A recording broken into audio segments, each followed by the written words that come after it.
ఏం చేతు ఏం మాట్లాడట్లేదు? నువ్వు ఇలా సడన్గా వచ్చి అలా అడుగుతావు ప్రిపేర్డ్గా ఉన్నాను కదా, అందుకే ఏం మాట్లాడాలో అర్థం కావట్లేదు. నాకు అంతమంది ఓటేసి ఇచ్చిన కార్పొరేట్ పోస్ట్ కన్నా మీ ఓటుతో వచ్చే భారీ పోస్ట్ నాకు చాలా ఎక్కువ.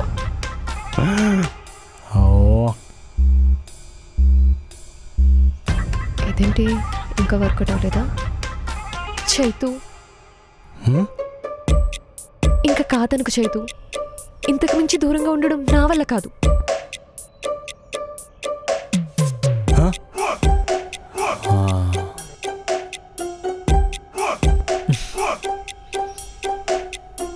నీ గెలుపుని సెలబ్రేట్ చేసుకోవాల్సిన టైంలో ఆ గెలుపుని నీతో పాటు నేను కూడా ఉండాలనుకున్నావు.